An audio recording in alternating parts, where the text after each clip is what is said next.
Assalamualaikum warahmatullahi wabarakatuh. Saya Rabu Ramadan, mahasiswa Fakultas Teknik Informatika Universitas Pelita Bangsa, ingin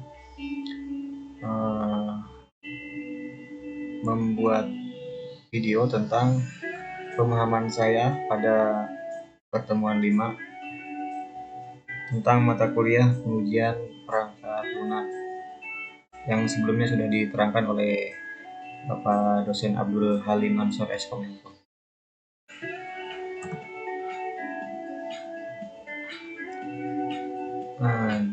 Teknik pengujian perangkat lunak. Latar belakangnya adalah pengujian perangkat lunak adalah elemen kritis dari jaminan kualitas perangkat lunak dan merupakan review puncak terhadap spesifikasi, desain, dan pembuatan program. Jadi pengujian perangkat lunak adalah elemen kritis, di mana kritis di sini berarti kan pengujian atau penganalisaan yang mendalam terhadap perangkat lunak. Pengujian perangkat lunak menghabiskan upaya 30 sampai dengan 40% dari total pekerjaan proyek. Untuk proyek yang membahayakan nyawa manusia, biaya pengujian bisa 3 sampai 5 kali proyek biasa. Nah, jadi untuk pengujian perangkat lunak yang ada sangkut pautnya terhadap nyawa atau apa itu bisa double biayanya, bisa sampai 3 atau 5 kali lipat dari proyek pengujian biasa. Proyek yang membahayakan manusia itu kan berarti kan emang harus 3 sampai 5 kali atau bahkan lebih ya, karena demi keamanan. Nah, terus tujuan pengujian yang pertama adalah menjalankan program untuk menemukan error. Nah, jadi penguji itu menjalankan program untuk menemukan error, menemukan kesalahan. Jadi tujuannya adalah menemukan kesalahan. Menemukan kesalahan di software itu dibolehkan ya, asal jangan menemukan kesalahan dalam orang lain. Nah, yang kedua, test case yang bagus adalah yang memiliki kemungkinan terbesar untuk menemukan error yang tersembunyi. Yang nomor 3, pengujian yang sukses adalah yang berhasil menemukan error yang tersembunyi. Nah, jadi yang kedua test case-nya adalah menemukan error yang tersembunyi gitu. Jadi kita harus benar-benar secara kritis gitu biar pengujiannya memiliki atau berhasil menemukan error yang tersembunyi. Kemudian prinsip pengujian harus bisa dilacak hingga sampai ke kebutuhan customer. Harus direncanakan sejak model dibuat. Prinsip Pareto, 80% error uncovered. Dari lingkup kecil menuju yang besar, tidak bisa semua kemungkinan diuji dilakukan oleh pihak ketiga yang independen. Nah, ini harus bisa dilacak sehingga sampai ke kebutuhan customer. Jadi baik lagi yang tadi, jadi harus benar-benar dilacak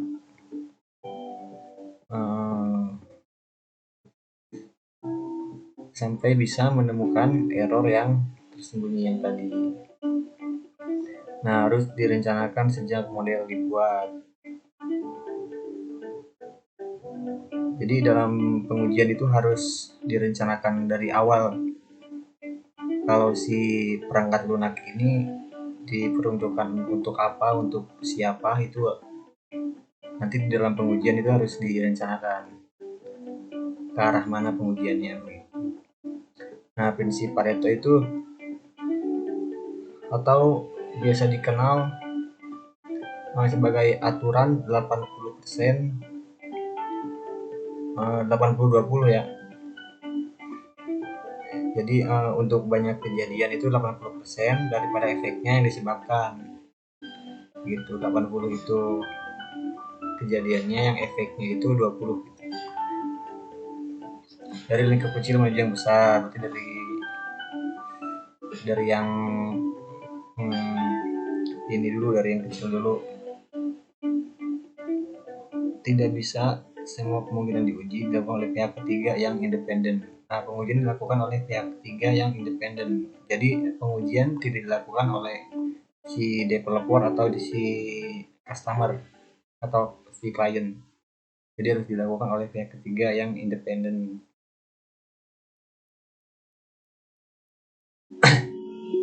Kemudian testability.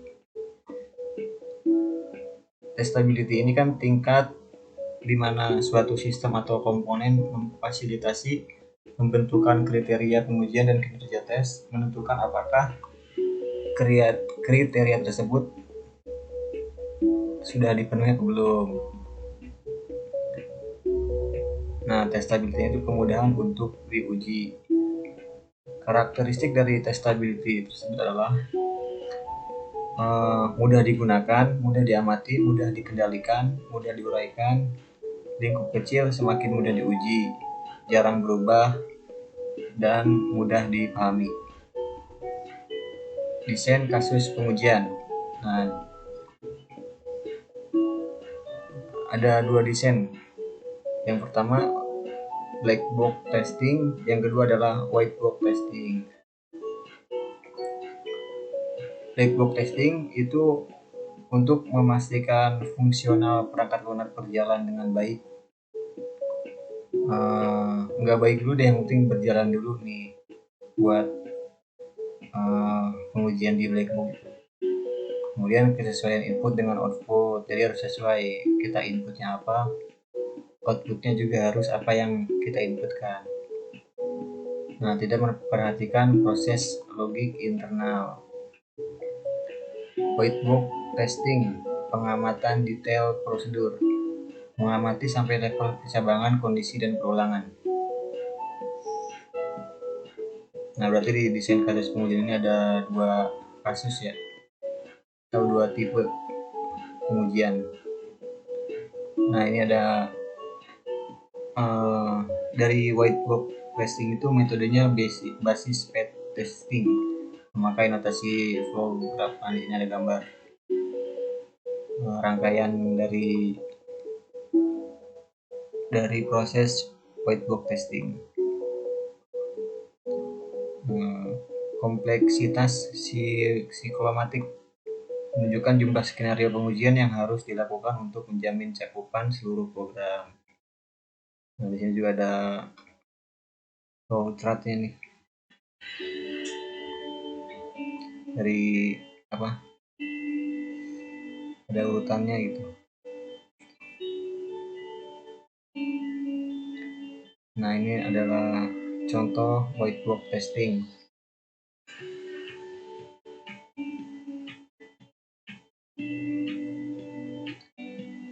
Nah, black box testing menggunakan metode graph based.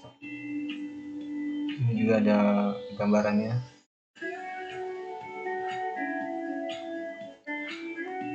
Black box testing equivalence partitioning.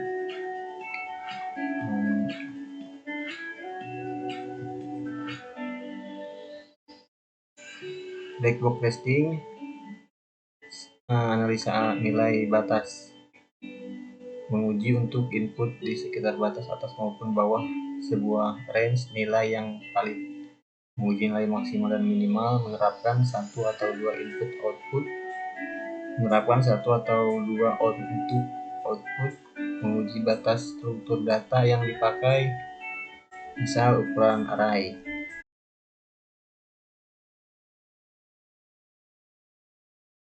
Black box testing perbandingan, spesifikasi kebutuhan yang sama dimungkinkan menghasilkan aplikasi atau perangkat lunak yang berbeda.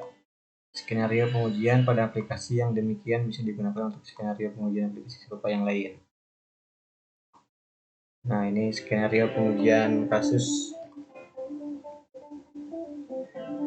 Yang pertama itu pengujian GUI ya, atau Graphical User Interface, pengujian arsitektur client atau server, pengujian dokumentasi dan fasilitas bantuan, pengujian sistem waktu nyata.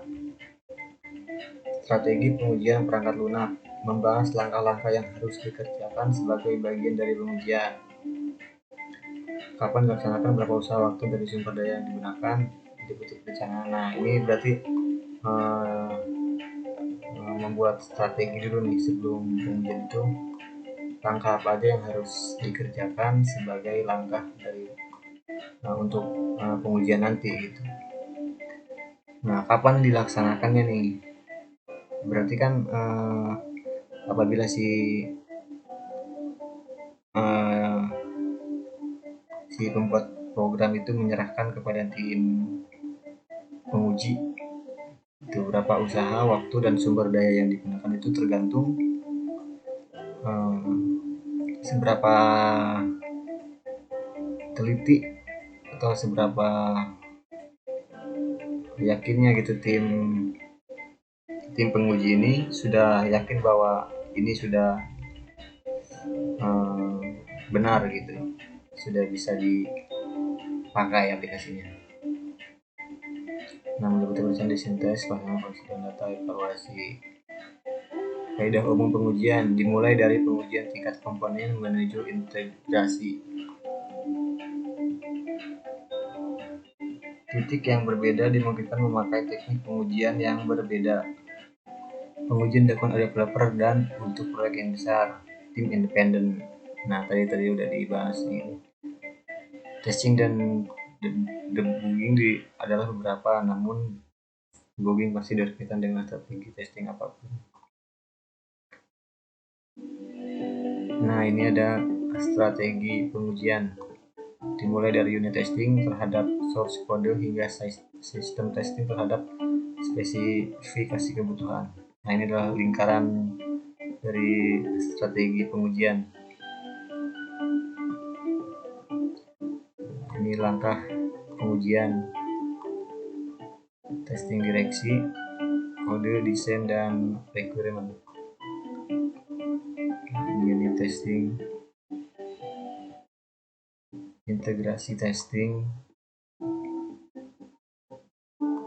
Nah, kalau yang bentuk-bentuk ini saya belum paham, jadi nanti bisa saya tanyakan ke Pak Halim. Nah, ini integrasi testing, regresi testing, developer pengujian setiap kali ada modul baru yang diintegrasi atau ada modul yang berubah. Jadi setiap ada modul baru itu harus melakukan pengujian ulang gitu. Smoke testing, test daily untuk proyek jenis kritis waktu. Validasi testing disebut sukses jika fungsi perangkat lunak dapat diterima oleh customer berdasarkan dokumen SKPL. Nah, jadi pengujian itu nanti ada di validasi ya. Sukses apabila fungsi perangkat lunak dapat diterima. Nah, jadi kalau udah bisa diterima sama customer, berarti udah validasi. Kemudian alpha test dilakukan di tempat developer oleh customer pada lingkungan yang terkendali. Beta test dilakukan di tempat customer tanpa melibatkan developer pada lingkungan yang terkendali. Sistem testing menguji sistem berbasis komputer secara menyeluruh, termasuk juga hubungannya dengan sistem yang lain. Di antaranya recovery testing jika sistem failure. Security testing jika terjadi serangan, berarti keamanan nih, pengujian keamanannya.